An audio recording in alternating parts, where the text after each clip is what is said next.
And welcome to another exciting adventure on the energy that surrounds us. I'm your host, Michael, and thank you all for joining us on this special episode on a special day. And I have a truly awesome guest that I am so excited for you all to hear from. And I was going to say talk to, but unfortunately, I'm the only one that can talk to you right now, being on screen. But that's going to be a fun episode. I can tell now where my mind is going. So, before I completely ramble this episode off into who knows where, I'm going to hand it off to my amazing guest to introduce herself to you all. I give you the one, the only experiencer extraordinaire, Sharon Day. Oh, thank you. It's an interesting title. Try to live up to that. I can tell you that I am a screenwriter and producer, and I'm also an author of about 2 dozen books. I'm a researcher before everything else, and that's why I have the site ghosthuntingtheories.com. And that's where I sort of explore everything unexplained and then come up with like some different ways of looking at things. Some people go in the front door, I go in a window. I look at everything that's unexplained in a different attitude, partly science, partly skeptic, and a great deal of intuitive. And so it's led to Ghost Hunting Theories being the number one ghost hunting site in the world. And I cover every subject paranormal. It's an obsession. So, did this obsession start with something when you were a child, or did you just have a natural curiosity, or what got you to go, aha, this Yeah. is the field I want to go into? Well, it was a perfect storm, actually. I was born into a Civil War hospital home and grew up, digging up relics. The place was considered one of the most haunted houses, and it truly was extremely active. And since I was a baby when I moved in there, I thought that was normal.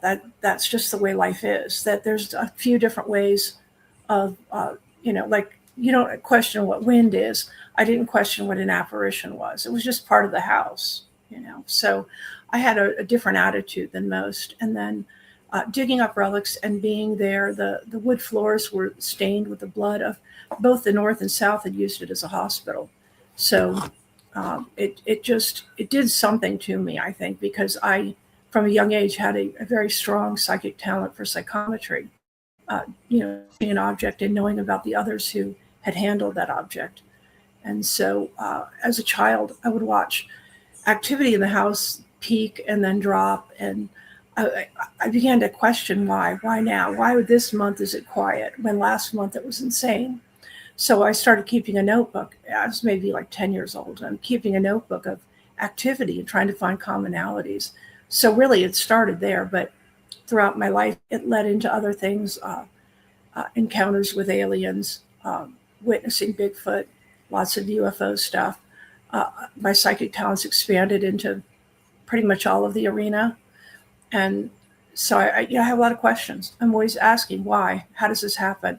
And I'm one of those people that just wants to lift the curtain and see what's behind it. Oh, that's amazing. And, you really piqued my interest when you mentioned, the house you grew up in was a hospital for both the Union and the Confederate, because in all my studying of like the Civil War, I don't think I ever came across a location where both sides used it for the same thing. And so Yeah. I'm wondering, is there something unique to the land there that Mhm. both sides used it as a hospital? Because that seems awfully rare. I think it was more strategic. This was in Fairfax, Virginia, just outside of DC. The Union took it over from a Quaker family that was living there. And that led me to believe later on, as growing up there, that since Quakers lived there, there had to be an underground railroad. And I did find a secret room within the center of the house.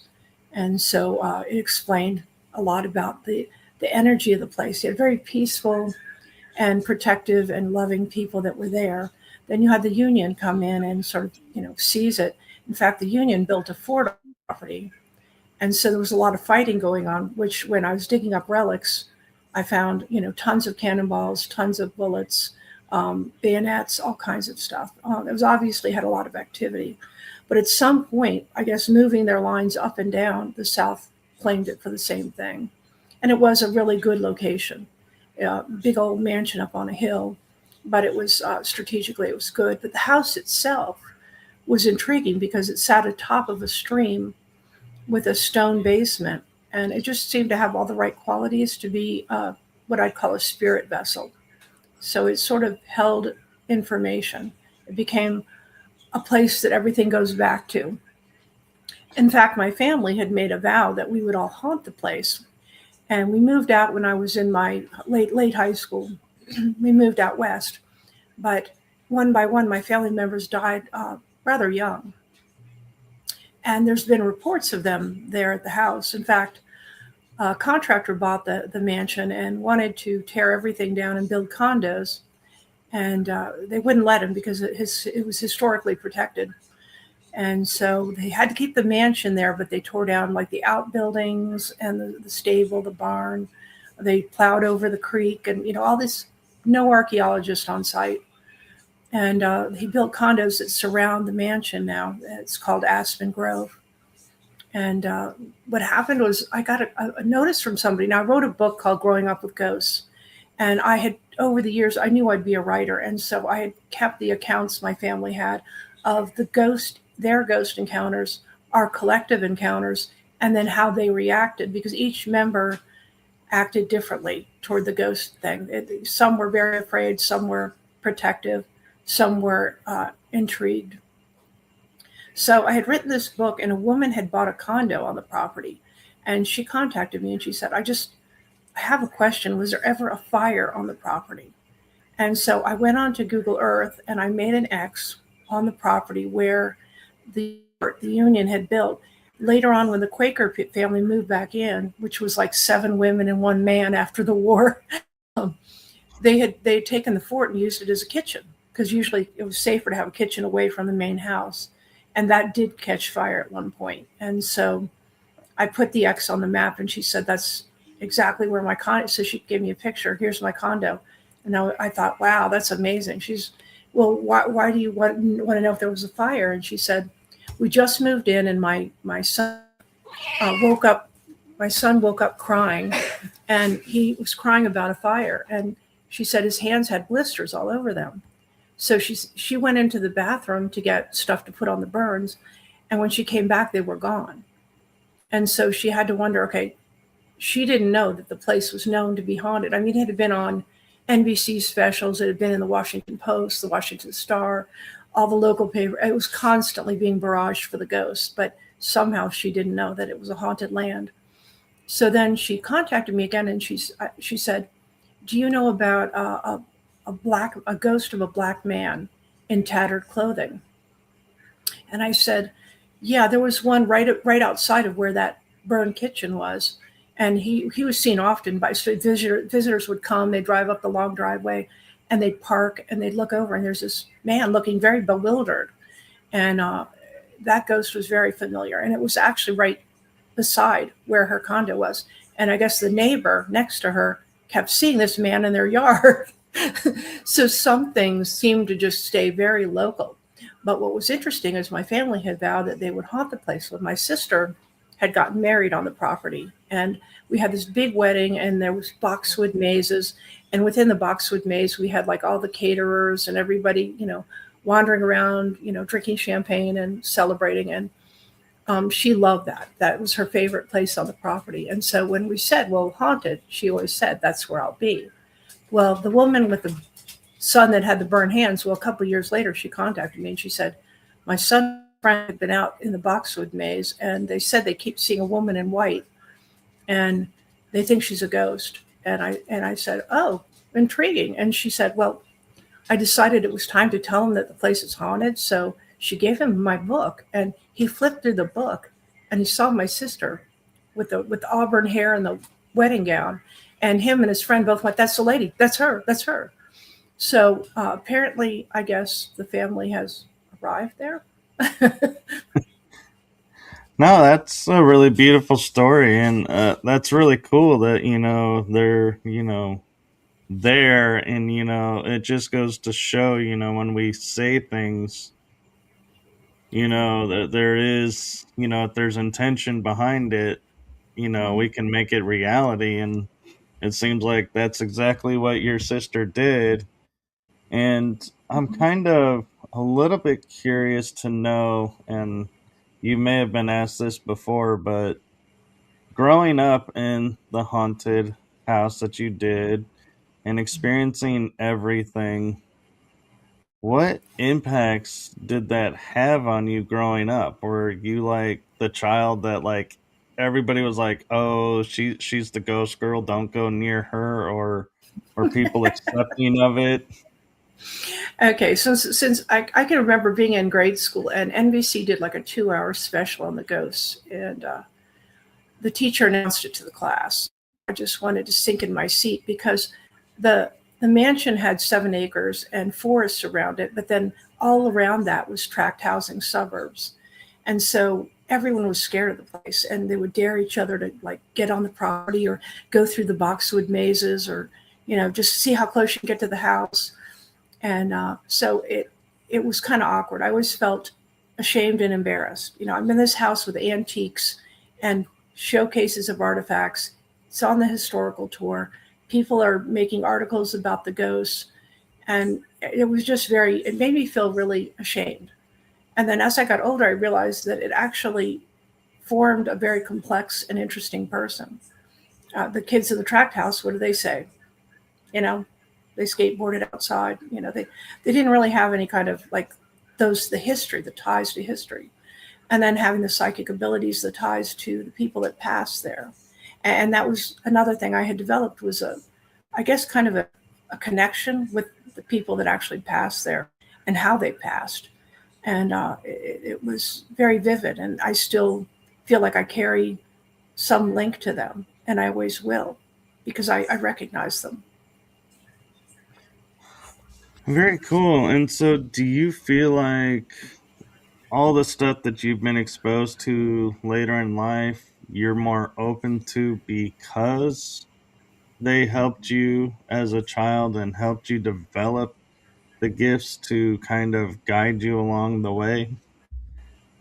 Yeah, I mean, I kind of compare it to meditation. If you meditate regularly, you can go to this peaceful attitude, and you can calm down all of your vital signs, and you can be receptive. And when you've learned to see things that others aren't seeing, or hear, or sense, or know things that others don't know, uh, that pathway's open. And so you can be aware. Something's present. You can probe what's present, figure it out. The encounters that I said that I've had with the alien grays throughout my life, those were what they call mind speak. And mind speaks exactly like being psychic. If I read someone, I'm not hearing the words in their head or what they're thinking. I'm knowing what they know, and that's what mind speak. Alien contact.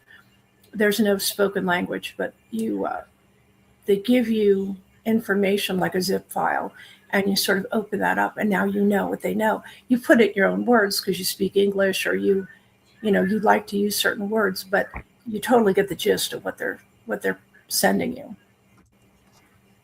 No, that's amazing. And Yeah. I kind of am curious because everyone, experiences everything differently.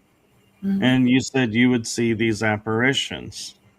Hmm. The first time you saw an apparition, were you like the typical child that's like screaming and like freaking out and going, "Oh my God, what is this?" Or were you just like, "Hey, how's it going?" Yeah, you kind of, I mean, you get to know them. It's kind of like if you have a house and you have a hallway and you have pictures of your family, you walk past them all the time. You don't really think about it because they're pictures of your family. You don't have to get excited about it. But I do have, I think, because I was a baby going into the place, my older siblings, they knew about ghosts. They were much older than me. And they knew the place was haunted and they didn't know what to think of it. So my mom and dad sat them down and they said, look, there's soldiers that died here. They were away from their family. And now there's here in this house, and there's 5 children. And who better to protect you than a dad and a soldier dad? And so that quieted my siblings. Now, to me, voices, hearing conversations, watching objects move, it was very normal. One of my earliest memories, I was probably like 3. I actually have memories back to when I was 1. But when I was about 3, I was sitting on an oriental rug at my mom's feet. And my mom was a historian. And she would sit in this chair, smoke a cigarette, and go through tons of books and papers that we would get at City Hall and the library. And she was uncovering the history of the house. So she's sitting there with a newspaper, and I'm humming, and I'm playing with Hot Wheels on the floor. And then all of a sudden, I look up in the ashtray that Mom, back in the 60s, the ashtrays had little troughs where the cigarettes sat. Her cigarette went cartwheeling and landed about 6 feet away. And I just watched it. I stopped humming. So my mom was like, "What's going on?" She lowered the newspaper. She looked down at the ashtray. Then she looked around. She saw the cigarette. She got up and got it. And she said, "Oh, it did it again." Like, to her, it was normal. So her reaction made me think, yeah, sometimes things move on their own. And we did have a lot of object movement in the house. It was really interesting. And I think that also made me want to investigate when I got older, because all I want to know is why. Why now? How did it do that? What's doing that? Is it a ghost? Is it energy? Is it...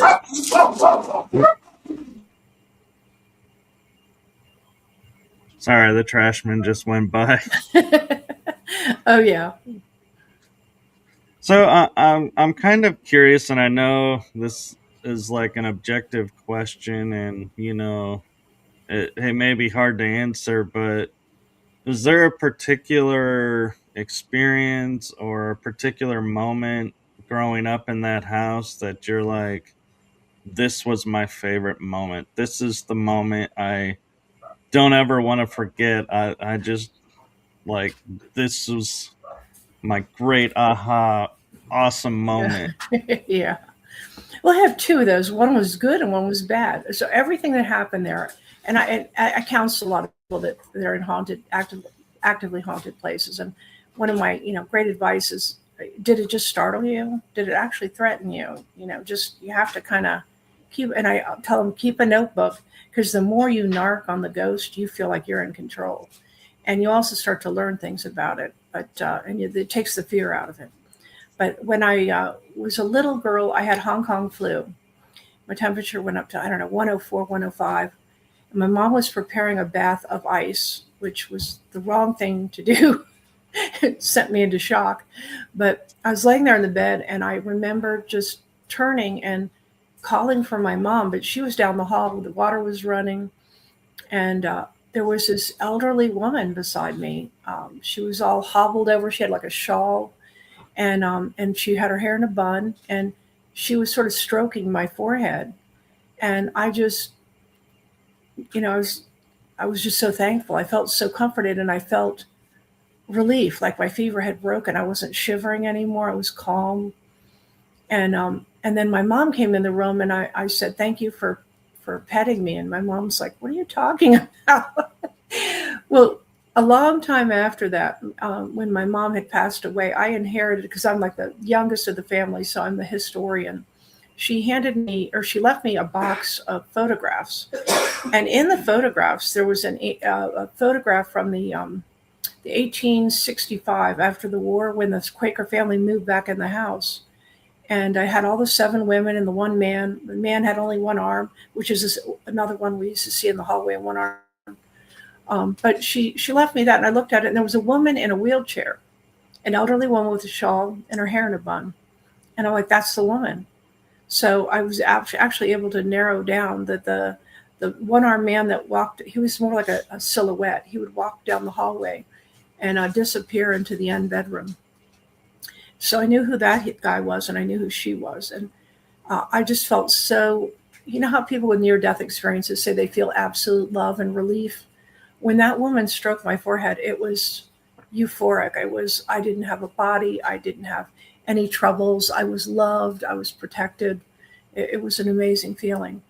But the only time when living there that I ever got scared, and I got really scared, we were preparing to move out, and we had set up the old-fashioned TV trays. You sit in front of the sofa, you unfold the legs, and you got this TV tray. We had one with a pickle jar of coins. We had a bunch of paper rolls, and we were rolling quarters. And so the quarters were stacked in or no, actually it was pennies. Yeah, it was pennies. They were stacked in groups of 10 pennies, 10 pennies, 10 pennies. And then the paper rolls were nearby. And so we left it there. We went into the breakfast room, which was on the opposite side of the house from the music room. And my mom and sister and I were talking because my dad and my brother had gone to Arizona to look for a home. And we were talking about the kind of home we want to get. And we want a swimming pool and, orange trees and all this stuff. And we're in the middle of the conversation. We hear this loud crash. And we got up immediately. We ran through the house. We knew exactly where the sound was coming from. And in the music room, what we saw confused my logical mind and made me feel threatened.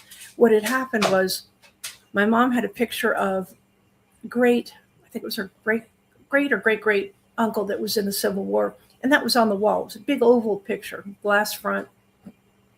It had come off the wall. It had hit the TV tray 10 feet away.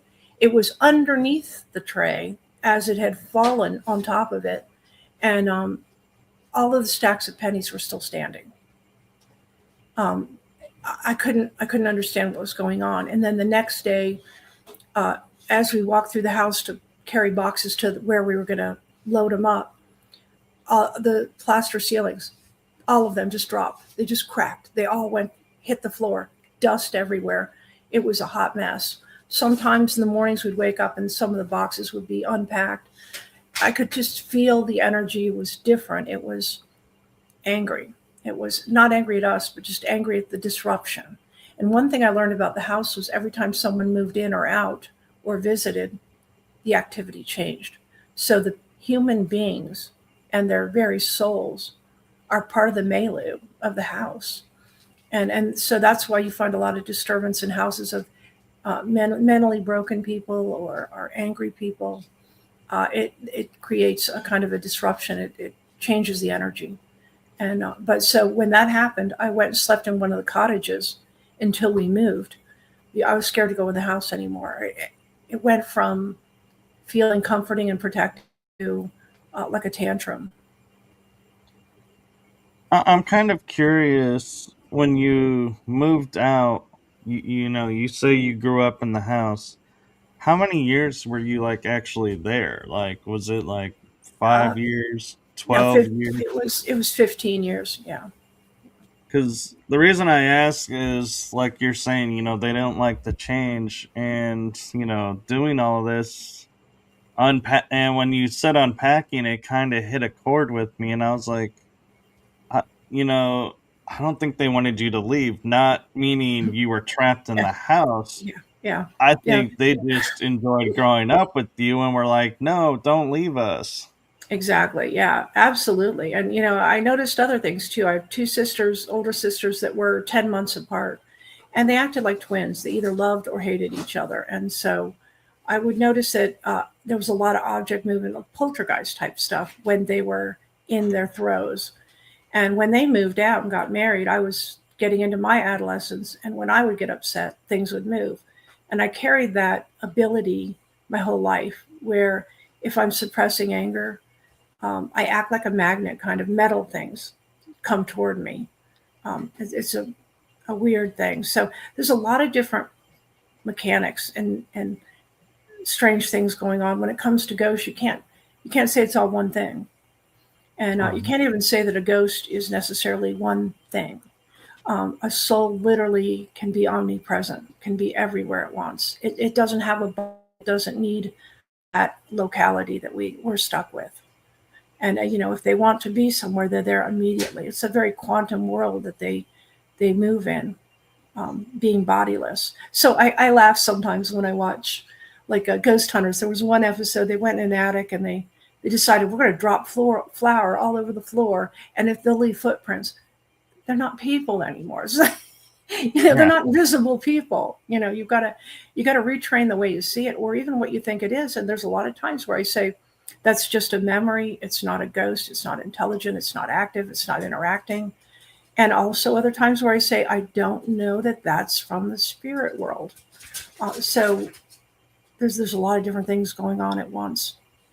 Yeah, and I kind of think, the reason they do the flower test for the footprints is because we hear footprints, so we assume, oh, they manifested Yeah, themselves with yeah, feet. yeah. And I on my own side, when I was 10, I was trying to learn about how they work. And every night we had what they said was a soldier with his boots going up the stairs. It did definitely sounded like boots on wood stairs. And so I ended up taking my dad's recorder and trying to record the footsteps. I sat on the steps one night and I turned on the recorder and I sat there. And sure enough, when the steps started, what surprised me was when it stood on the creaking, it creaked the board that I was sitting on, and it stopped. And I'd never heard it stop. It's as if for a moment it thought, is there something here? And I'm thinking, is there something here? Like we recognize each other somehow. Now, I took the recording to school and played it for the kids, and they're all like, oh, you put your dad's boots on. And so at a very young age, I learned I'm not going to be able to prove this to anyone. You either have to live it and experience it, or you just get past wanting to prove it and just learn about it and observe it. So I kind of see myself as like an archivist instead of, and same way with Bigfoot. Once you've seen a Bigfoot, you know they exist. It's not believing in them, it's knowing. But I can't give that to anyone else unless they're out there in the woods and they see it. So I think when we get past the proof of the paranormal, then the really exciting part, the interaction, the experience. Right. And Fearlessly Phoenixing has a question for you. You kind of somewhat answered, but I'll let you see if you want to answer further. Have you ever noticed, or is it a thing, that place can have multiple hauntings, but that are unaware of each other, like where they are stuck in their own timeline dimensionality of the property? Mm-hmm. Yeah, I've had to come up with kind of my own take on the whole ghostly. It's more dimensional. Uh, my example is okay, so here I am, and I have a photograph of me. Well, the photograph of me is a two-dimensional portrayal of me, a very split second, maybe just the front of me in just a certain moment of time, and it's only visual.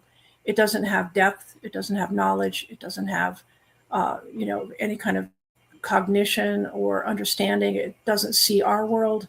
It only sees like the lines or dots near it. Um, that's only one dimension jump from that photograph that's a facsimile of me. At one more dimension, now you have the 3D biologic me that has knowledge, that can move, that has depth. I think when we move on, and near-death experiencers explain this, you enter a whole nother level. You have 360-degree vision. You have that quantum ability to jump from place to place as you think of it. You're pretty much unlimited. I think our problem that we run into trying to understand the ghostly phenomena is we only know it from our viewpoint.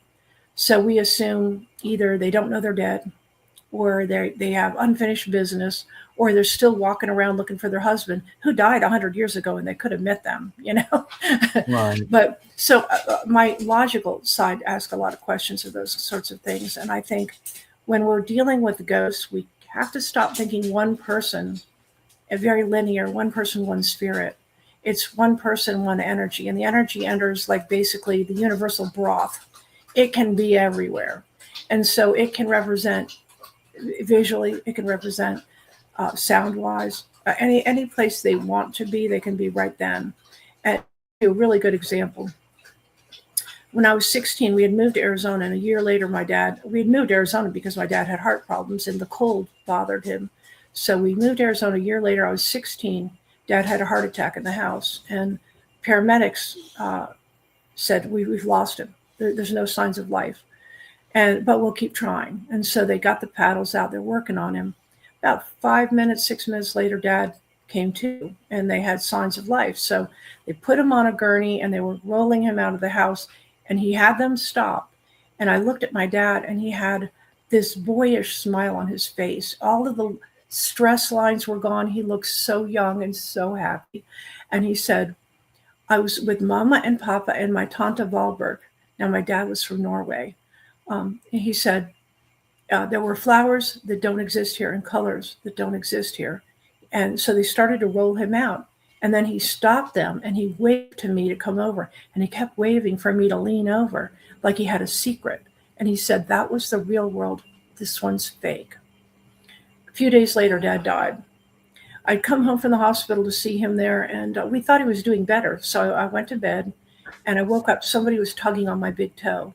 And I look up, and I see my dad's silhouette. It's obviously my dad. My dad had a big belly, and it was definitely Dad. And I thought, wow, he got out of the hospital. And the phone next to me rang. And I went to reach for the phone, and my sister had also picked it up, and I'm listening. And it's the hospital telling us that Dad passed on and to come take care of Mom. And I looked back, Dad was gone. What was interesting about that is I was the last child, and Dad was trying to spend more time with me because he was out of his government job, and he was, able to support all my activities and cheer me on. And I hadn't finished growing up yet, that kind of stuff. When I was growing up, he traveled the world all the time. He had very important work he did, and he was gone constantly. And I always worried that he'd get home safe because a few times the planes had like foamed runways and bad stuff. And Mom said, look, she's got to go to school. So Sten, do not wake her up. Because, but he still wanted me to know he got home. So he would come in my room and he would tug on my big toe. And basically he was saying, I made it home. I can't even express. I mean, even with all of my experience with encounters, this was a very humbling thing. It was the most proof of heaven. I guess I'd have to say heaven, whatever this next dimension is. But yeah, he let me know he came home. So I think it's hard for us to perceive. Like if the photograph could think, it would be hard for it to perceive, what it's like to be three-dimensional or to think or to be able to go from here to there. It doesn't have space like we do. It doesn't have time like we do. So when you add another dimension, I mean, look at the leap from a photograph to a person. Imagine from the person. We're a facsimile, basically, of what we are on the next dimension. We're a physical facsimile of it. You really have to get back into like quantum physics to figure out how to understand it, because we don't have a reference. No. All right, and Fearlessly Phoenixing goes on, and he also asked, is that why renovations also cause disturbances in the routine of the property? Oh, yeah. Everyone that's ever moved into the mansion ended up doing some kind of revisions. I mean, it was built in the 1750s as a fort. So it had a lot of work it needed to get done. And when we moved in, we were like everyone else. We were moving things around. We were, opening up stuff. We added on a couple of rooms. We had a lot of activity with that. Now, I'm also a feng shui specialist, so I can tell you there's a little bit of change in the energy flow. Now, if you have a spiritual energy in the house, and now you're moving things around, you're redirecting the flow. So it's not necessarily there's some ghost that's possessive about the house. They don't need the house. Believe me, they love where they are. They don't live in this world anymore. It's not part of their perception. It's like I don't run around with a photograph of myself all the time, languishing about that moment the photo was taken. We don't do that either. We move on. We really do move on. And I think that's harder for the people that are left here to realize that we're finally out of our prison. Or I guess you could look at it this way. You have an actor, he has a life, he's married, has kids, has a house. He goes to do a play, and he does the play for 3 months. He's pretending in the play, but he still remembers who he is and where his home is. He goes back to it when the play is over. And I think that's kind of what we're talking about here. This is a play, a stage, and then we move on.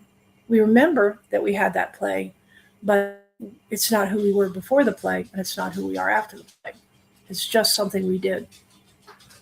All right, and I'm kind of curious. You mentioned, alien interactions, and I know everyone's kind of like looking at me and, why did he jump on that?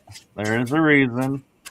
Yep. And I'm gonna get into it now. Is with your interactions, you talk about being able to kind of discern alien intentions, and I'm kind of also a little bit curious of your thoughts of a theory that I have of sometimes when we are at locations and we see a shadow, entity moving around, and we naturally go, oh, that's a shadow being or that's a ghost of the property. Could it also be an alien entity that's, checking us out to see, hey, should we make contact with these people, or is this person worth, Yeah. how will they react? And so I'm curious if you've ever had that thought. I actually have my own theory on the shadow people. I don't know that would help a ghost it wouldn't help an alien to dress up in a black outfit and run around. But here's what I think. Let's say you're standing outside and you're hiding from somebody. And so you go around the corner of a building and you hide. But the sun shines on you and casts a two-dimensional shadow of you on the ground. Now, if you were from a higher dimension, you'd have a three-dimensional shadow. And that's why there's no details to this thing. And also why if somebody saw my shadow and they started running toward the corner of the building because they know I'm there, they saw my shadow, I would take off because I'm trying to hide. Now, in their case, they think they're hiding, but when you notice them, they take off. So you're noticing their three-dimensional shadow. So this is like a whole new realm when you look at it that way. That is, and I like that because it sort of makes sense of a lot of things. And there are times too that I wonder, when we look at, scenarios where, we call them, residual haunts, where somebody is going about their day.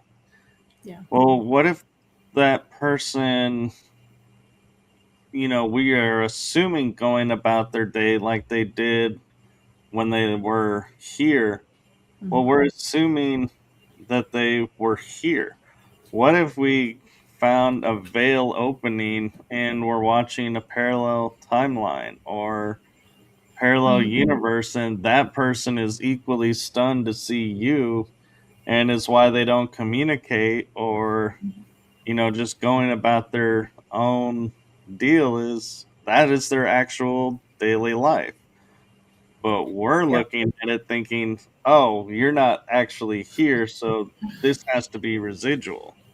Well, we had a lot of residual type, especially the apparitions. They would go the same path. They would never look at you. They would never recognize you. And I had to ask myself, why is that moment in time captured? Obviously, they're not present in any way, or they would recognize, or they would act differently. They would change their routine, or they would look at you. And so there's something very recorded about that. Now, we do have Earth's electromagnetic fields. And I think what we're finding is there's got to be some conditions in which a moment is sort of recorded in a spot. And then it's released when the same conditions occur. What I've noticed as a ghost hunter, basically, I kept really meticulous notes because once again I'm trying to find out why is it happening. Well, as a psychic, I know where there's energies. I know what's happening in a building, but my team was not psychically active at all, and they had no clue. Some nights we would leave an investigation, they'd be like, "Oh, that was a bummer. It wasn't active," and I was thinking it was all there. And then other nights they would all come back and they had been touched, their hair had been pulled, they saw something, and they're like, wow, that was the ghosts were active. No, the ghosts weren't all of that stuff's there all the time. And what happens, what I found consistently, 100% of the time, there were geomagnetic storms from solar flares.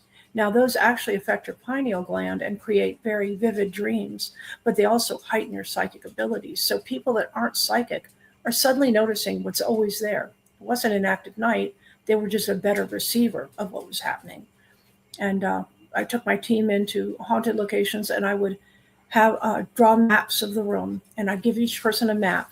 I would go in alone. I would find the energies. I would make an X wherever there was strong energy. I would come out and I would have the next person go in with divining rods. Wherever the rods crossed, they put an X on their map.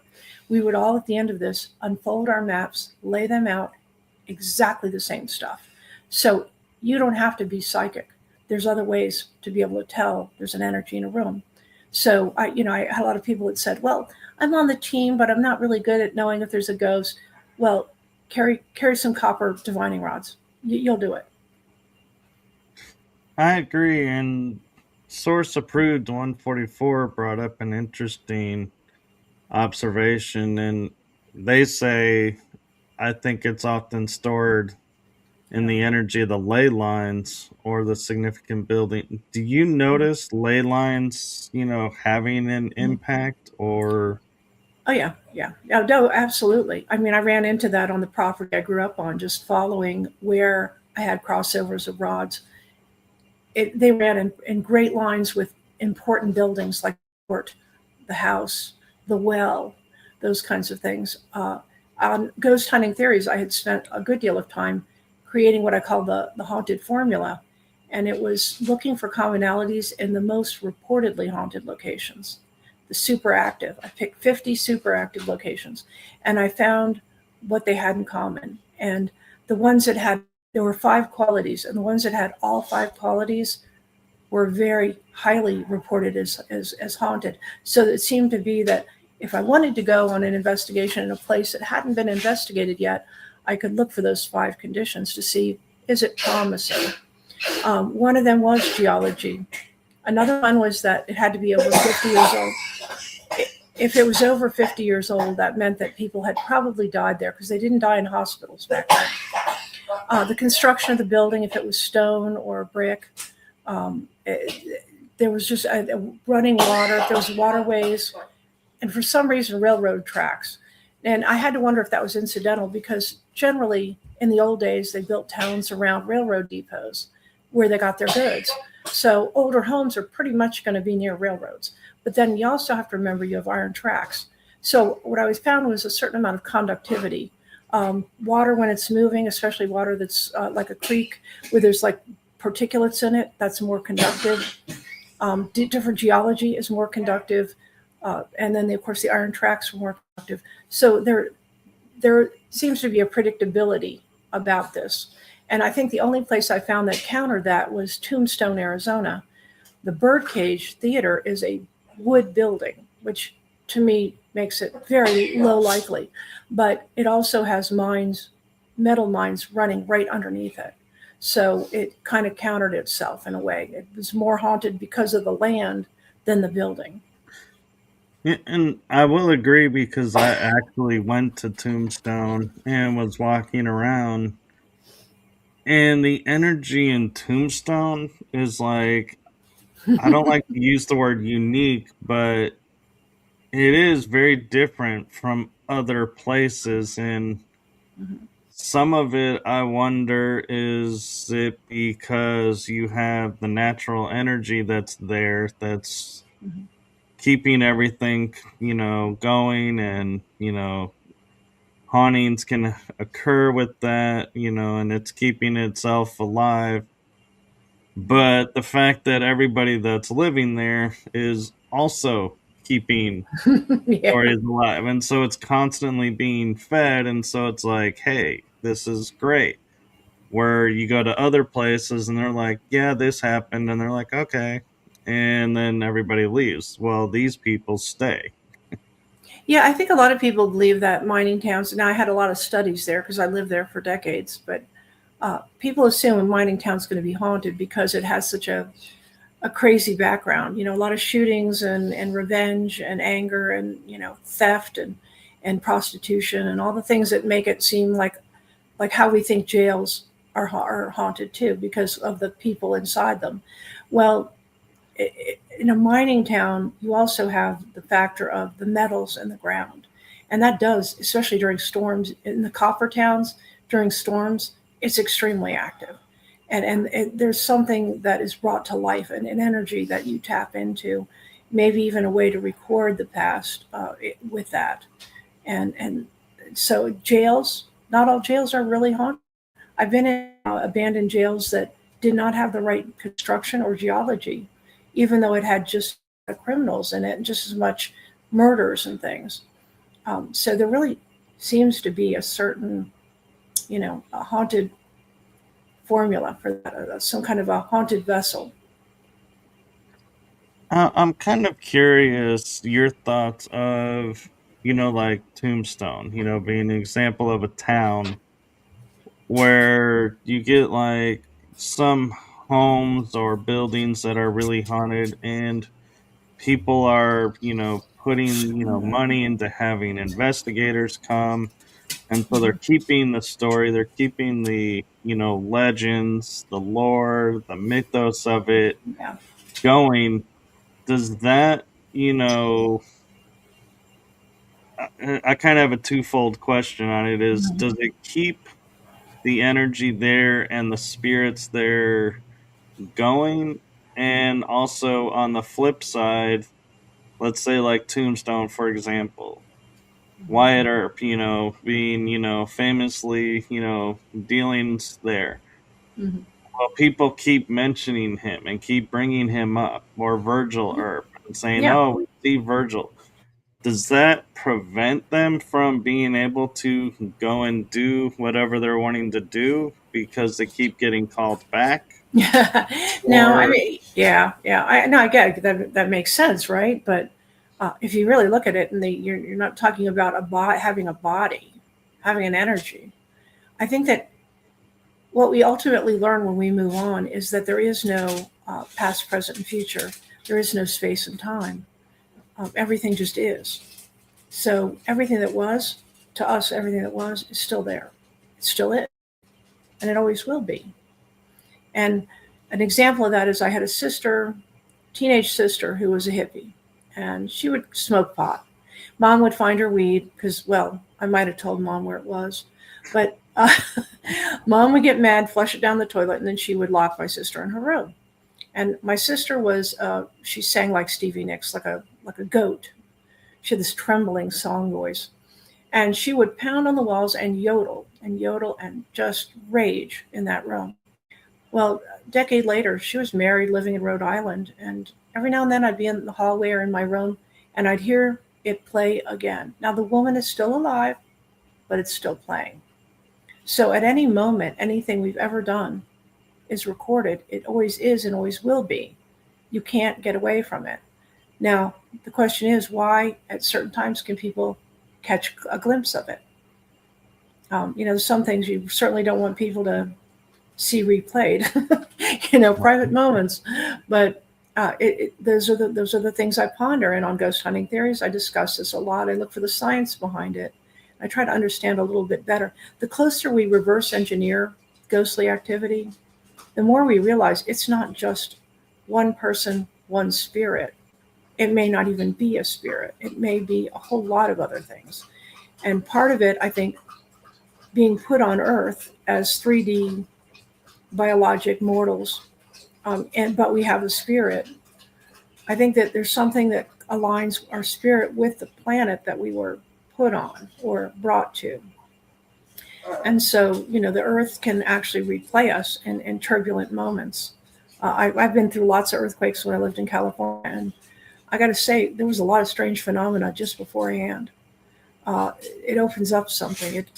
The earth is part of the energy. right. And with all your studies and everything, we kind of talked about like, aliens, being galactic and everything. A lot of people are starting to notice now, like solar weather having an impact here. Yeah. And so, do you feel like that can play part of why sometimes some locations or areas that have been kind of dormant may kick into action, or Mhm. that's already been active may up its game, so to speak? And we'll say like rain brings about more activity, rainstorms, Mhm. but could a solar storm be like a whole nother level and they're utilizing that. Um, well, we do know we see a lot of alien craft from volcanoes and electric storms, tornadoes, things like that. In fact, I had one researcher who was out filming. He was reviewing film of an F5 tornado, and the news crew was filming it in one location. They're just sitting there looking at this thing in the distance. And when this researcher went through the film, he broke it down frame to frame. And when the lightning struck, the perspective was from a whole other area, not the same location. So there's a lot of things that can, and I think we're seeing that on Skinwalker Ranch. There's a lot of things that are natural at work. There's things that maybe another culture that's more advanced is utilizing. If they don't have to deal with space and time like we do, they can do things that we wouldn't understand, like their craft. What the heck are they doing? And the encounters that I've had, I've gotten to witness how they leave. They have no technology on them. They literally are using their consciousness to turn into basically a plasma, a red-orange plasma light, and then they disappear. And it does create the smell of ozone, and it does create a temperature rise. And so I had to kind of go back and study, how is plasma formed? And these are the qualities in plasma. So how are they becoming a plasma and managing to transport themselves? I've explained that a little bit on ghost hunting theories, but it's an interesting science when you start. And I know people don't like science because it kind of ruins the spiritual aspect, but even the spiritual aspect has to have some continuity, and that continuity would be how it actually does it. So I think we get closer to it when we start to explain it. Now we're down to quantum level. I mean, let's go back long ago. Black Plague, people were dying. They did not know why. They thought maybe they're not spiritually strong. Maybe they were born in the wrong month. Whatever. They did not know. But later on, hundreds of years later, we had microscopes. We discovered bacteria. We found a microbial world. And that tiny little bacteria no one was aware of or even could see could kill a person. Then we went into the atomic age, and we found that you split an atom and you can destroy a civilization. So imagine when you get even further down into quantum, that's what runs the whole system. And it's more powerful and more self-supporting and energetic. And those little nuances are what's, I think, handling a lot of the things we're experiencing.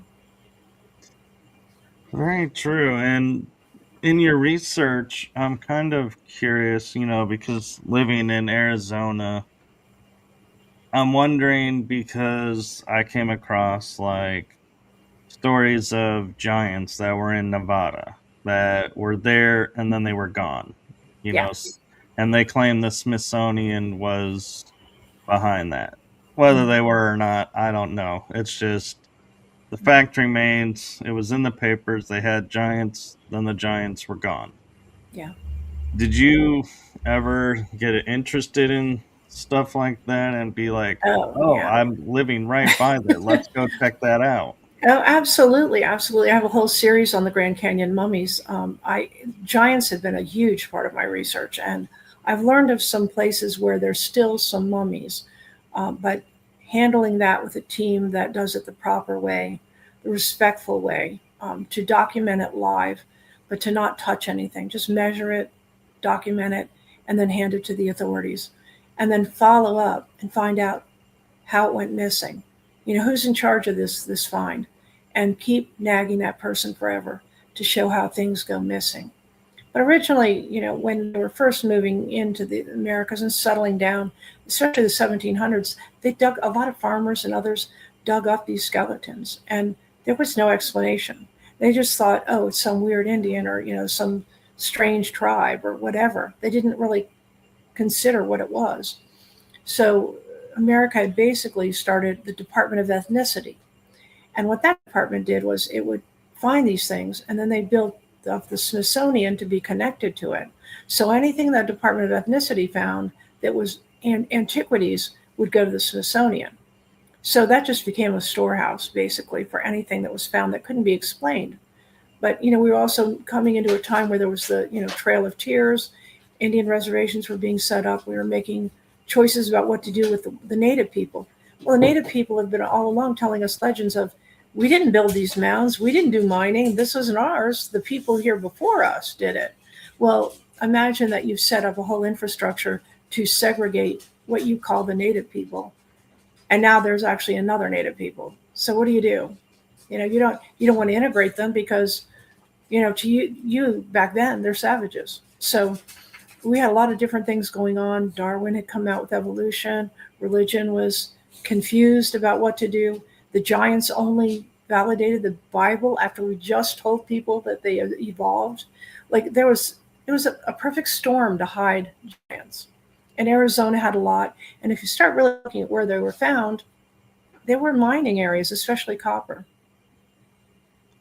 And so I'm curious your thoughts behind, like, our history books, will only tell us we're hundreds of years old, but there's evidence like George Mitrovic, for example, points out, copper mining was done in the Mississippi Valley in BC.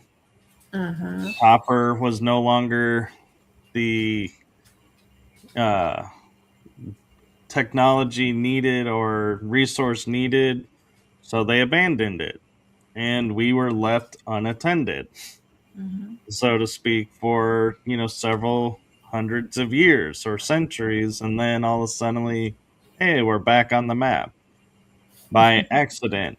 And I often wonder, when we look at some of these things and, we're like, oh, there's these structures in specific places, like you mentioned, mummies in the Grand Canyon with Egypt. Mm-hmm.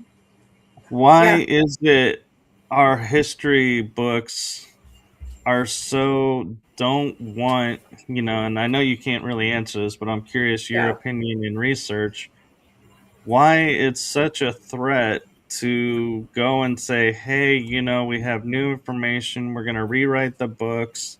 Mm-hmm. Here's our new history. America was populated in BC Oh and yeah. was abandoned. Why is that such a controversial, like, oh, if you even mention that, you could lose credentials? It's like, really? We have the evidence right here. Oh yeah. Yeah. I I look at it this way: there's like way too many things happening at once. Pretty much every indigenous peoples and the Bible, Gilgamesh, all of these things report the giant flood. We have found that there was something around, I think, 12,500, the Younger Dryas, when mammoths and all the larger animals went missing. And the giants, the evidence of the giants, they seem to have been living at that period of time. So, what happened to devastate everything all at once? The problem is, it takes it into the biblical realm, which science and education generally don't want to play in that playground. But when you think about it, it makes a lot of sense. You have a people who were extremely advanced. There's pyramids around the world. Obviously, they they they had the ability to go from shore to shore. They also had a much lower ocean, so there was less space between locations. And strangely, when the ice age melted and the oceans rose, when you talk about that kind of condition, of course it's going to be bringing lots of flooding rains. And the question becomes, was it flooded to get rid of the Nephilim, which is what the biblical people will say, the offspring of angels mating with humans, becoming some sort of abomination that was cannibalistic and not pleasant, but very advanced. Um, just the fact that all that was wiped out and that we can't really find much evidence of. Now and then we find giant tools, evidence of ancient mining. We come across a body here and there. But you think about it, if you had a major flood that obliterated all of that and the ocean levels rose, you're not going to have a lot of their stuff left behind. You're not going to find anything made of wood. That would be gone. It all makes sense when you look at both legends and religion. But science cannot equate that there was something smarter than us here first. And there could have been many civilizations. In fact, in one of my encounters with Grays, I looked at one of the graves. There were four of them in my room, and I looked at one of them, and I looked it in the eyes, and suddenly, I don't know why, I just knew. I said, "We're related, aren't we?" And this thing's eyes just widened. I mean, they do have subtle expressions, but I felt this connection. I am you or me, and I don't know if that was a universal thing that everything alive is connected, or if we literally these guys are, our descendants. Yeah, and that's a really hot topic right now about that, Yeah. and that's a controversial topic because I think a Mhm. lot of times some people like to think, oh, we're the best of the best, and we don't want to be part of the worst of the worst, or Mhm. Yeah, and and we're created in God's image, and yeah, I totally get that. Well, if you think about oh, it, and let's say these aliens with the weird qualities they have, they probably would have been one of the first creatures that was intelligent here. What if they had advanced to a level that they could actually move on out of this plane, and then say another like the reptilians during the dinosaur era? They did the same thing, and they were able to transport to the next level. What in the giants? Maybe they did the same thing. Could it be that these guys come back to see when we are close to being able to leap out of here? Now, that's a whole new thought. it is, and I also like to point out, when I'll use the terms of the age, white man met the red man. Hmm. All the red men were viewed as savage and inferior, and were judged all by the first tribes that were met. Hmm. Well, there were tribes that were like the farmers, and they didn't hunt and attack anybody else, but we treated them just like they were the ones that roam around on the prairie and attack tribes and steal. And so Yeah.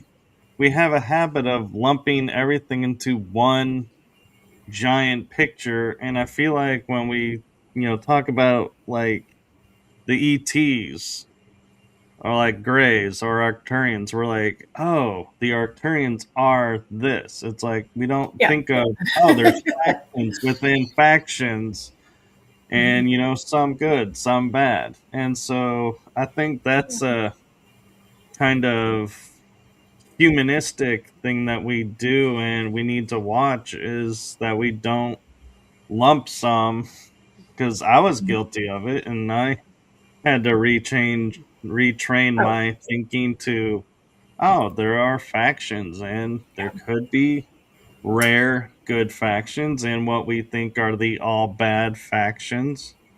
And like And us, so there's both. Yeah. I mean, I look at it and I think, okay, the giants, they were very, very advanced, but not the way that we are now. And so we're arrogant in our technology that makes us really advanced. So what I consider the giants to be is sort of the originals. They learned how to make amazing megalithic structures and canalways and do things that we can't, understand the stars and how to observe them. And they had a knowledge that was based on honestly earned. They were tied to the earth. They learned the physics of the earth and how to relate with it and how to use what's here. And they built these amazing structures. Then along comes man, and man goes, oh wow, cool, what's this, the sphinx, pyramid, all these cool things. Oh, I like their gadgets. So we became focused on technology, but we hadn't earned the knowledge of how that happened. And that came on a more spiritual and evolutionary level. Then you meet the native people of the Americas, the Amerindians, and you see that they're living what you consider feral. They don't, where's their technology? They're kind of crude. What we're missing is those spiritual people, those indigenous people who have wonderful legends, actually interacted with the giants.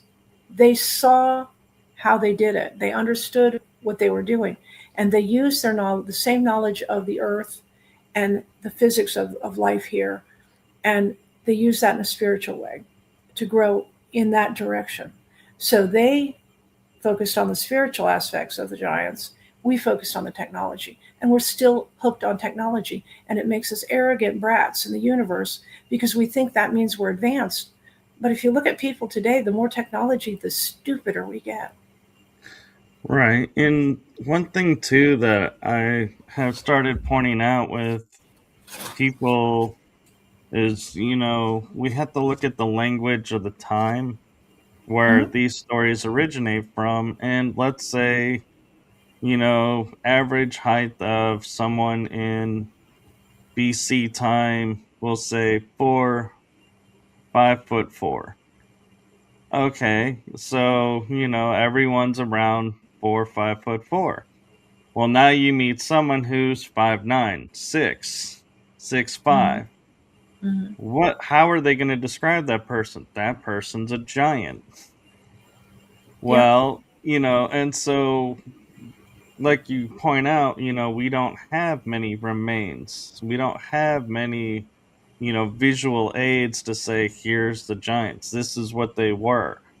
And Mm-hmm. so could it be simply these were just anomalous taller beings that, there was nothing special or unique really about them, but they were just taller and out of evolution Yeah. somehow? Because how do we explain people that are 5 feet giving birth to 6 feet 7 feet tall people now? Mm-hmm. There's no scientific rhyme or reason around it. But could it be, and I'm not saying all of them, but I'm saying could a lot of these stories just be somebody who was a few inches tall, maybe 6 inches to a foot taller, Mm-hmm. and are like, "Oh my god, you're a giant. You're a giant." And it's like, "No, he's a man." Yeah. Well, I guess I would look at the way, like, however, back then they buried or took care of their dead. Um, you would say you dig up one of their peers and you find a 5'4" skeleton and it's in a coffin that's decayed or whatever. Um, they're finding the giants. They're finding them not only in like huge stone sarcophagi, but also with copper implements, a lot of seashell stuff. They're obviously a different people, and they don't follow anything indigenous, the way that the indigenous people handle things. So you have to say there's an outsider here. Somebody doesn't belong here. Uh, I lived in Arizona on top of what was the village of the dead, Muertes, and it was an ancient tribe long ago that went missing around, I don't know, 12 to 1400. They don't know what happened to them, but they had left canalways, and they had this huge area where they put their cremated and their buried remains. In the 1930s, they had archaeologists come in and start digging through this thing, and they found, they archived, there were Indians, and then there were this other race, another people, and they said another people because all of these people were buried together and they all had dolichocephalic heads, which were sort of bun shaped skulls. And so the attributes of just looking at them, they were different. So they knew there were two different races living here together. And those are the kinds of things that define the giant culture. How did you find it? Where did you find it? And what was it with? Yeah, and that makes sense and everything. And I know, we talked. You mentioned Skinwalker Ranch, and I haven't stepped foot on there, but I do watch the show, and I'll admit I'm a little bit behind. Where I last watched the show, they were, trying to figure out what the anomaly above the property that was interfering with GPS and everything. Yeah. And they had bored tunnel one into the mesa and were Mm-hmm. trying to bore the other one. And I think they just got it, but it was smaller. Yeah. What do you think is going on with the ranch there? Are they, by activating, all these tests and pushing, equipment through the ground and making these holes in the ground, disturbing the natural resonance, and so portals are being opened and things are coming to say, what are you doing? Or are they just bringing awareness to what's already been going on there that Yeah. we were denied from, and it's all we think coincidental? Yeah, I mean, and I know it to be handling this a little differently than they are because, I mean, obviously they have a site that's active, but the question is it like that everywhere? I mean, if you just go down the street around the corner and you start testing, doing the same test, are you going to find similar weirdness? Uh, all we know is this one's had a lot of attention on it, a lot of equipment on it, a lot of testing. I think I would add to what they're doing there, and I would say, let's do something of a more spiritual nature. Let's bring in, Stephen Greer's CE5, where you call upon UFOs. How about more tribal people to come and shamans? How about, psychics? Let's stimulate it with the human aspect, the spiritual aspect. And if we find there's a tie, we're not only helping to understand the land, but also how humans interact with the land and its phenomena. So it's like a win win. You're learning two whole new things. And it's consciousness. It always goes back, I think, to consciousness. Those aliens, they had to think really hard, they had to focus themselves to actually disappear and leave. And that seems to be how they run their vehicles as well. And I think we're finally tapping in with quantum research that consciousness is important. There was a double slit exam the experiment that showed shooting photons through these slots. They would make a certain pattern, but the minute you observe the test, you change the outcome. Now that's consciousness. Humans have the ability to do. We are, like they say, we are God. God is us, and we haven't figured that out. But ancient people certainly knew it, and I think Skinwalker Ranch is a good experiment. It is, and they actually had a show. I don't know if it's still active, Beyond Skinwalker Ranch, where they Yeah. sent two people out to outlying areas, and it was interesting. You know how you talk about testing to see if it happens outside. That they did go to a ranch, and I want to kind of say Bradshaw Ranch, but I may have the wrong ranch in mind.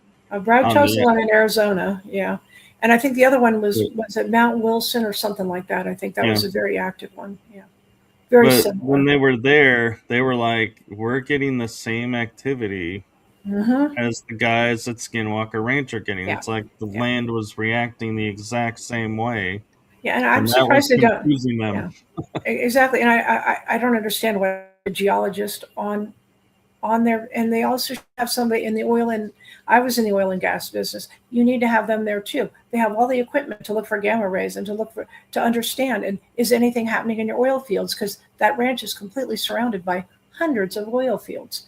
The shale is very prevalent there, and I would think that they're having issues where they are too, and they need to interview them and they need to use their knowledge and their geologists. There's a lot of components to see other than Travis shooting rockets every 5 minutes. I'm so tired of that. When I see them studying the sky, I think it's like you throw a rock in a pond. You're focused on the ripples, going, "Wow, look at that! All these ripples are happening. Oh, let's measure them. Let's see." You're missing what caused the ripples, and it's the rock. And I think they need to focus more on the mesa and less on the effects. I kind of agree, and I will mention, you mentioned Blind Frog Ranch in your Mhm. bio and topics, and I have mixed feelings about that one, and I haven't watched any of the shows or really done any research around it because I hear so many mixed reviews of what's going on there. Some people say, "Oh, it's active," and other people say, "Oh, it's somewhat active, but it's more been televised, more for Yeah, television time." And so I'm yeah. kind of curious, with your perspective and your, viewpoint, how do you look at it and go, "Hey, yeah, there's a lot of activity here," or do you go, "Well, that seems more TV sensationalized, and so yeah, I'm not gonna give it really much more energy." Yeah, it kind of reminds you of like if you were out like tracking a tracking a wild pig somewhere and you're following the path and you're looking for its footprints and you're looking for broken branches and you're smelling the air and you're trying to find this pig.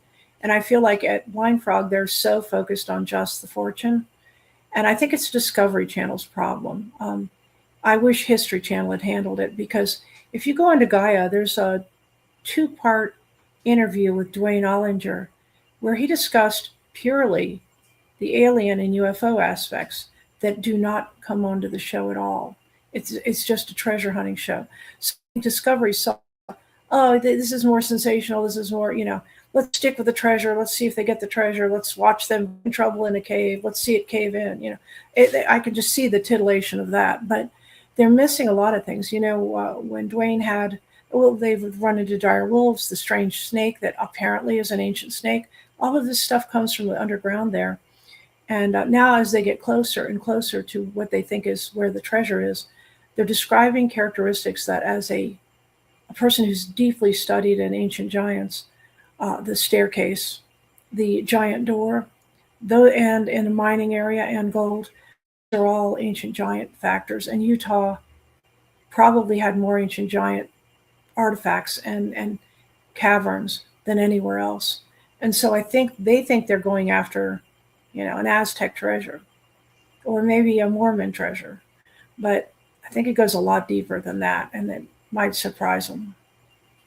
And I kind of have an interesting scientific question, and I'm not well versed in science, I'll admit, and I'm more of history. Mm-hmm. But when we talk about like dire wolves, Mm-hmm. those are wolves that went extinct before man really like got in the area and everything. So when we say, "Oh yeah, this is genetically, could be genetically a dire wolf," where did we get the genetic? Where did we get the dire wolf's DNA when it's been extinct long before we showed up? And it's like, and how do we know that's that Well, DNA? all of those creatures from that megalithic era, all of those guys they're all documented. At least what they found in remains that they've been able to get the DNA out of. And I think they understand from the skeletons as well that this is a canid and it's this size and the jaw looks like this, and so that makes it a dire wolf. Uh, what I have my own theory on how the West became a desert. Long ago, after the Ice Age, when the water was melting, we had lakes in Death Valley. We had gigantic lakes. We had, the Bonneville Lake in Utah, Lake Lahontan in Nevada, giant lakes everywhere. And that created a lot of life and attention. And I think a lot of the giants were around those areas. Now, the Paiutes even say in Death Valley, when the lakes were there long ago, there were people, great people, that came on boats and lived there on the lakes. And when the lakes began to dry up, they went underground. And then, according to them, they instead of using a ship, they used some sort of a silver vessel that they flew in, which is kind of interesting. But what we find is the lakes, people assume it got hot in the West and that dried the lakes out. That makes absolutely no logical sense. There's no reason why it got hot here. The only reason it gets hot is the water is gone. Why is the water gone? We have the Pacific Plate, we have the Walker Plate, we have tons of seismic activity. And around the world, there's been other lakes that drained almost overnight because seismic activity. So what we have is potentially either Mount Shasta exploded, created even more, tectonics going on, seismic activity, or just simply earthquakes in the West. And when those plates move, it could have caused fissure and all that water drained out. Now, when the water drained out, there was a civilization that went, uh-oh, where are we going to go? So you have megalithic creatures like the dire wolf or that strange snake, and you have these giant people. They're all going to go underground where the water is. They're going to follow the source. Now they've had, thousands of years to adapt there. Maybe occasionally they come out and wander around, but that's their territory. That's where the water is. And we do more and more evidence of that. And you see that on Blind Frog Ranch. Every time they try to do something on there, it floods. Where's the water coming from? So That's and then the water's gone, the west heats up, Right. and it's you naturally follow the resources. And even Skinwalker Ranch, they did an episode where they were pumping water from one end to another end, but it never went to the other end. And they were like, but they could never find where the water was. It's like it Exactly. just vanished. And Yeah. I think See, another that's thing, another. Yeah. Yeah. I I was was going to going to say, say, from the oil and gas industry, that was another thing. When we would map, we would do logarithms, and we would know where the water tables were and what kind of water was under there. You don't want to drill in water that's just going to, screw your whole venture. So you have to look for the gamma rays, and you have to look for the water levels. And I think if they brought in a crew, I mean, these guys are in the oil and gas industry. They should have had a crew come in and do logarithms. They could have told them right away, "Hey, look at this graph." I mean, I read those graphs. That's how we find the sweet spot when we drill. So I'm surprised they didn't utilize that, being in the industry. or they may have, and History Channel for Yeah, sensationalism was like, let's not use that info and, yeah, kind of do this in a safer way. And so that's why when like they're exposed to the gamma, it's not, they don't burst a pocket and everyone's like deathly sick. It's like, oh, we got microdosed. Okay, we're okay.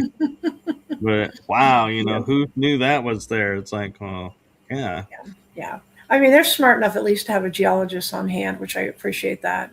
But I don't know that much about his study and what his focus was, and what I've seen him use certain equipment, ground penetrating radar and stuff. But I mean, it just seems to make sense to go looking. They had mapped out where the caves were, the caverns were. They should have been, looking at the water levels.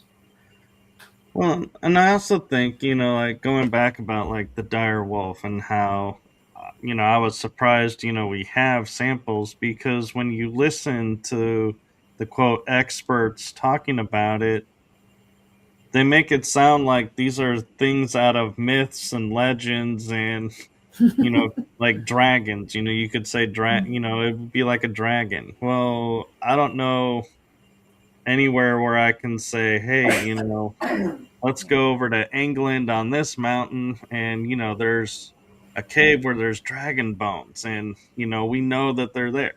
And so that's why I naturally, when I hear it, from the TV, I don't go any further because I'm like, oh, it's a legend.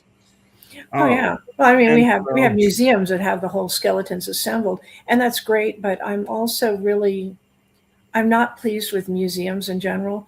I appreciate that they're trying to preserve things and show them to us. They're trying to direct our attention, but then they also have this little plaque that tells you about the thing, and that education is almost always totally screwed, and it's also cued a certain way so that you look at this thing and they told you what you're looking at, and you can't ask questions about that because they're making it fact.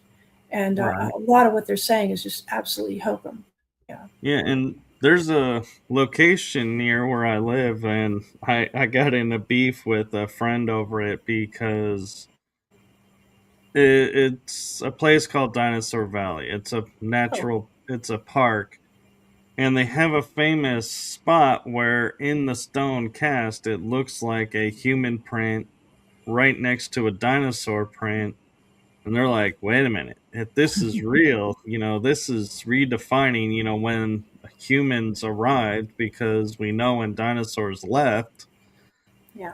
were they side by side? And my friend who was like a ranger there and tour guide and everything was like, that's not a footprint. It's actually a lot of dinosaur prints that made it look like a human print. And I'm like, okay, I'll give you that.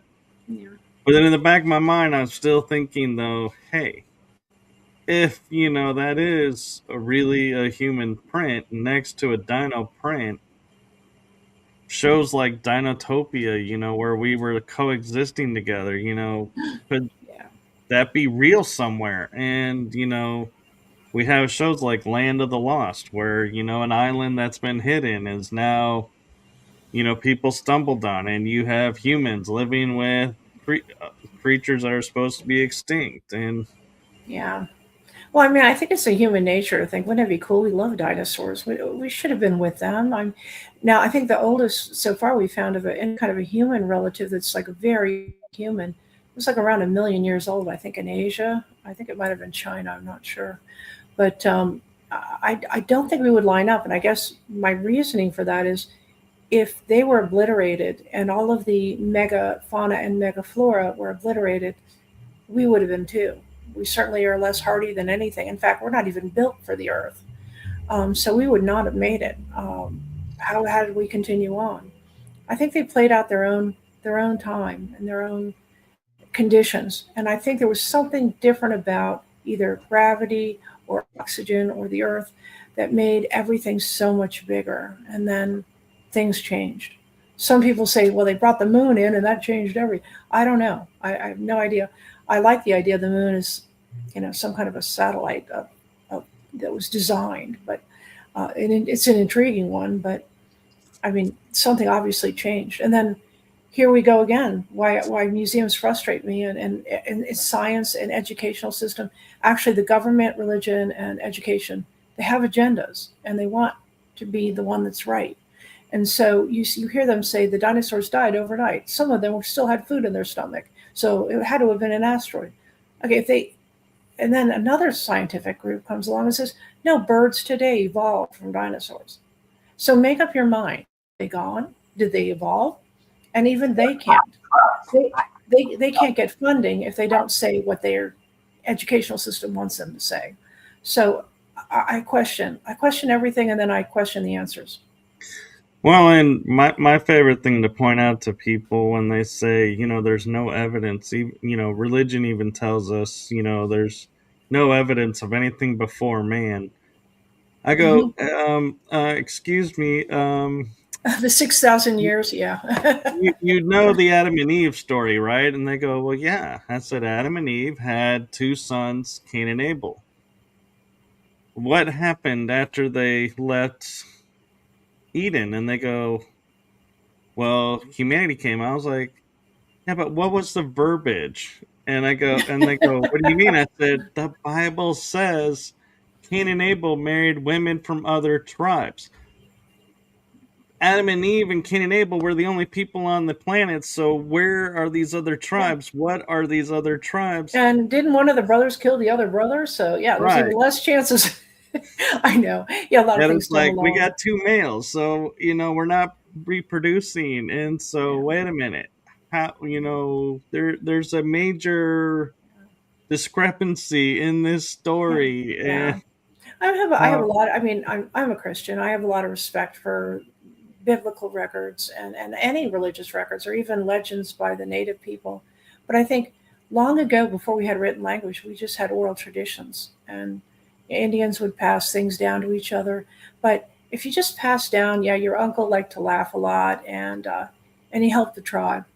That's not going to get passed down. That's not a story. As a screenwriter, I wouldn't even write a play like that. So what I think happened was they had to create sensationalism for it to get passed down. So now they go from, your uncle, or how about this one? Grandma likes to bake jam. No one's going to pass that down. That's just tedious. And so they say, Grandma made jam out of children. You're going to pass that down. Oh, yeah. And your kid's going to pass that down. Then what happened is at a time when we had writing and we had ways to actually document things, then we went into that Gilgamesh and biblical area. And that's where they still, I don't know if you remember watching like early movies or early TV, they still staged it as if it was on a play at a theater. The way they shot it, the way that people move, the way they talk. So what we have is these people that all they've known is oral tradition. Now they have to put it into words.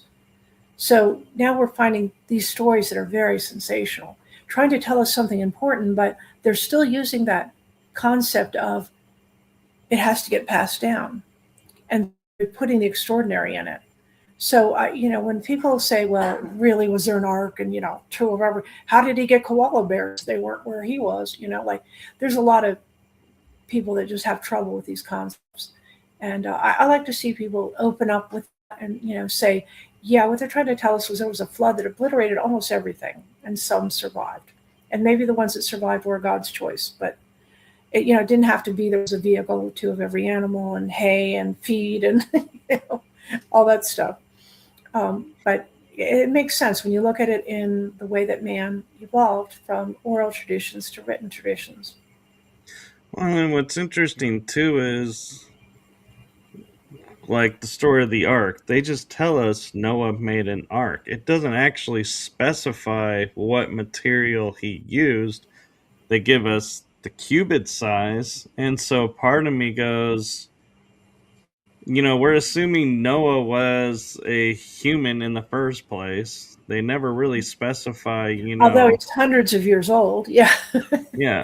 Yeah. And so I like the notion that somebody pointed out and goes, maybe this ark was a scientific vessel and they took the DNA of male and female of all the animals, and that's how there was two of everything. And when the flood happened, they landed when the water subsided, and we're like, okay, reintroduce. Mhm. Here's your genetic strands. Go back and, populate and go forth. Mhm.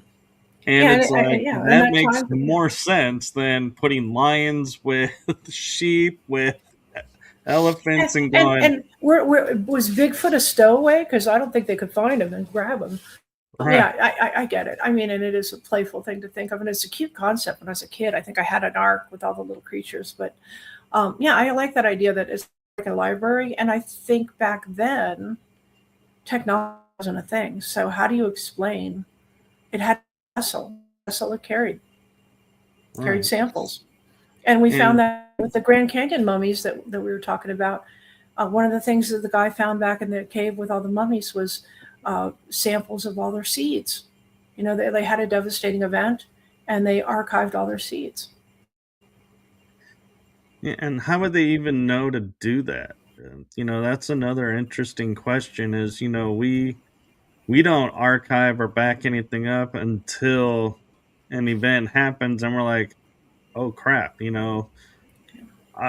I Well, go, actually, this goes, it's I need yeah. to back this up. We've done a pretty good job at that, though, as a humanity. I know that like films, important, those are in caves with humidity level and temperature levels, in case something happens. In Europe, they have the Right, seed catalog of all the seeds that are kept in a cold house down underground. So we got smart. Something told us, what if? And then there's other people like, maybe Elon Musk that say, well, we need to put our seed out there in space. We need to live on another planet if we want to continue. And that's why a lot of us look back and go, are we Martians? Like, was Mars going down? Technology, and they came to this planet where there was water, and that could be the case. Maybe we're just reliving history over and over, and they do say history repeats. right. And the interesting thing about history is, I never thought about it, being, we just call it history. Mhm. And when I was out, admittingly, I was looking at a channel that came on, and it's called Store, and it's a story channel where they tell stories. Mhm. And I looked at it, and all of a sudden, it's like my brain goes, his story. History is his story. Oh, history is just stories. No wonder it repeats. Is we're Yeah. telling the same story again, and we're Mhm. reliving the same story, different actors, different area, Yeah. but same story. And I'm like, interesting. And so it's like, yeah, then I started looking at things and going, yeah, this really is just a story, and this really is this. Mhm. I would explain why this is happening and this is happening, and it's like the world seems to make more sense somehow Yeah. because we're looking at it as a story than, oh, well, we Mhm. have this event. Well, what caused that event? I don't know. Look Mhm. at this event and look at this event. But if we look at it all as a fluid story, you get a different picture. Oh yeah. Yeah. Absolutely. And I look at one of my encounters. One of the things that came across in the thought process between us was that the people on Earth are of extreme interest because civilizations that did go the technological route and really did evolve to break time, break space, to be able to do the impossible, they had to do it collectively. And so they lost a lot of individuality. They come to Earth, and it's like watching a play with 8 billion characters. They're all able to do whatever they want, but collectively, it's hard for them to go anywhere because they're not all working for the same purpose. So we're really an interesting creature to study. Yeah. And I like to say Shakespeare was like one of the first whistleblowers, so to speak, of our reality because he famously made the statement, the world is but a stage and we're but merely the actors upon it. And it's Yeah. like, that's kind of like what we're starting to realize is Yeah. we're Yeah. all actors on this stage of life. And Yeah. And I think a beautiful way of looking at it now, I'm a person who has lost almost everyone from a huge family and friends, and a lot of them went early. So I've had to really have a good understanding of the flow of life. I'm extremely exalted that they have gotten their reward and they shed the skin and they really went to what they're supposed to do. But I also think that while we're here, one of the really interesting things people say, well, why do babies die young? And why does this person have illness? And why do we have a war? Well, if you are, let's go with the God concept. If we all can agree that there is something that created us, if you were to do this experiment, but you are divine, you're not of flesh and blood, you don't understand what it's like to be stuck in a mortal body and think that's all there is, and have to fight for food and shelter and mating and procreating and all the things that go with it, you'd have to send down representatives, recorders. We all come down, we all live different lives, different ways, and it shows the collective knowledge when we return. The divine becomes more understanding of the creation because there's so many trillions and you can't even count the numbers of ways a life can be led. So we're really little troops. We come back, we're rewarded, and we add to the collective knowledge. yeah, exactly. I agree with that. And Yeah. I think that's really profound. And I actually have to say, I have been enjoying this Mhm. conversation so Yeah. much, I lost track of the time. And we're like almost an hour and 40 minutes. And I'm like, Yeah, what? I know. I mean, I could talk this all night, but yeah, I think the listeners need a break. Well, and I was going to ask one last question, if I may. Mhm. You talk about being screenwriter and filmmaker. Mhm. What got you to, seeing like, oh, I could write and make these films and, leave a print behind, or decide, Yeah. oh, all these adventures, why don't I make a movie and put them into movie form? Yeah. From a very young age, I think like probably the first alien encounter, really, about 3 or 4 years old. Right around there, I started thinking, I know I'm going to be a writer. I know I'm going to do something with film, but I don't know what. So I took years of acting later on. I did lots of writing. I did books. I did my blog. And I had this unfulfilled thing where I just felt I was given a job to go and make something in a visual that I could show to people, and it would change their thought process or their feelings, or they'd feel like they're understood. And I go back to the encounter I had when I was told what my mission was by the little gray people. Um, what it worked out in my head, it came out as find the schism between the worlds, open and close the door at will in front of witnesses. And I thought that is like the weirdest thing to ask of me. I don't know. That sounds really big, really important, and I'm just a regular person.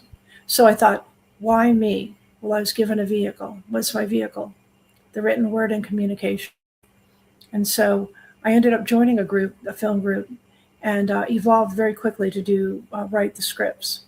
And then it grew even bigger into major film stuff. And I'm in a variety of genres. I don't.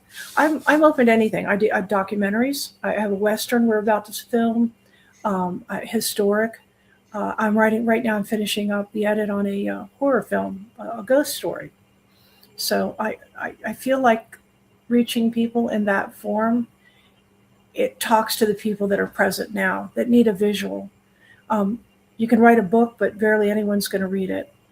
Uh, People just don't have the attention span, and I don't blame them. I mean, look at how stimulating the internet is.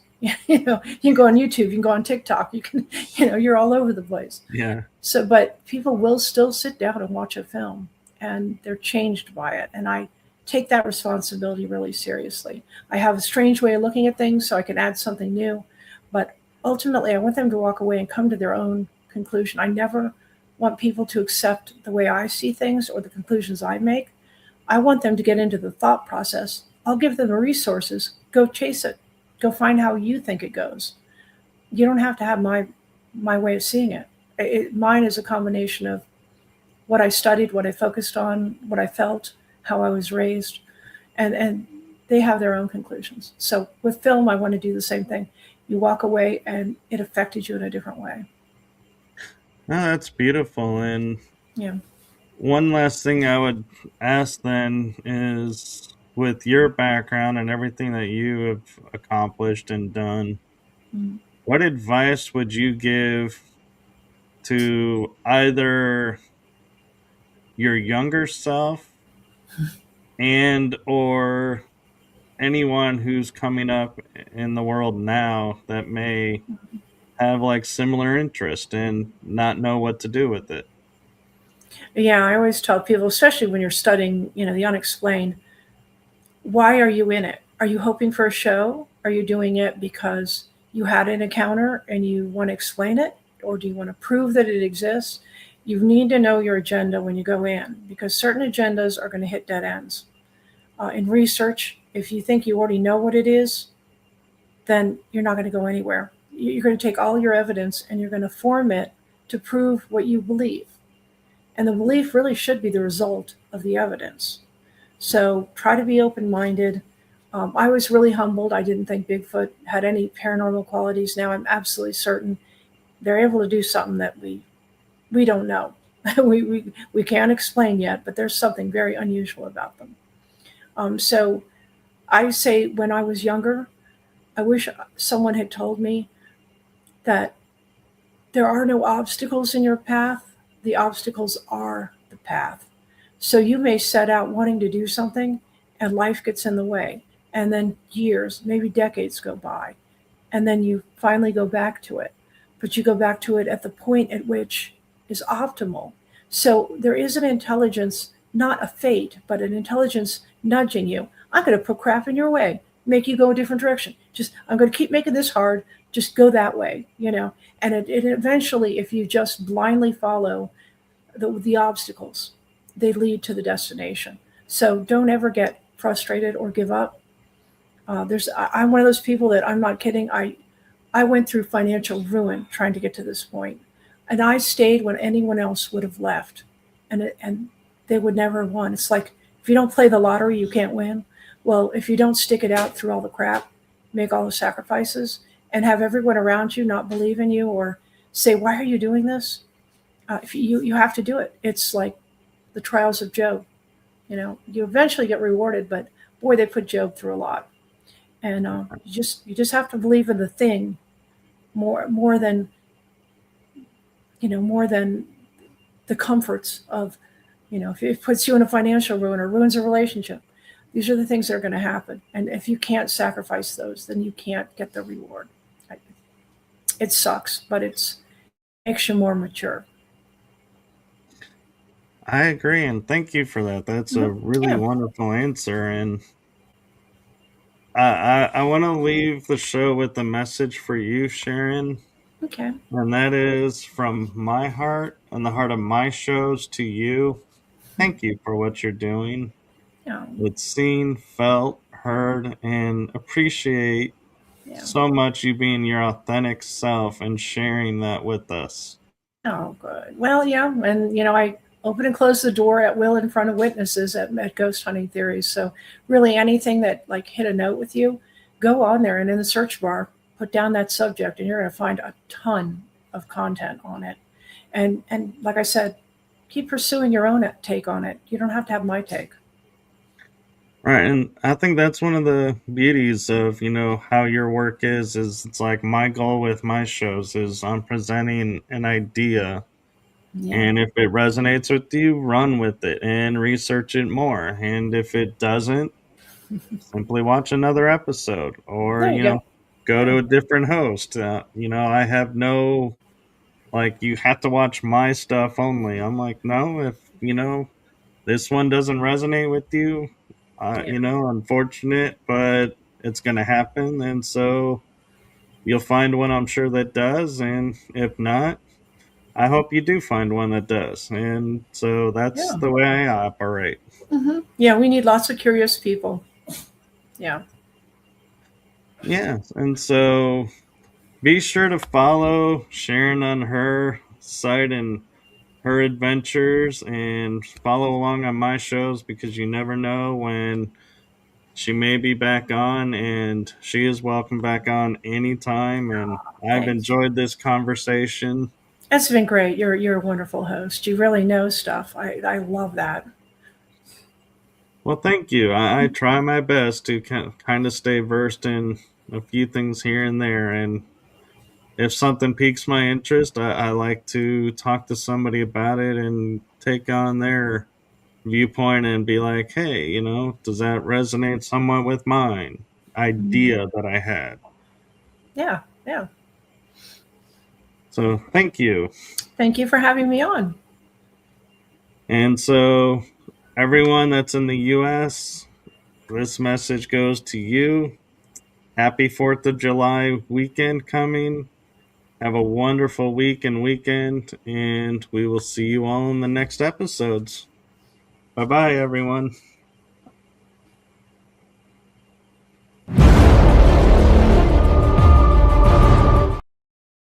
Just kidding. Here we go.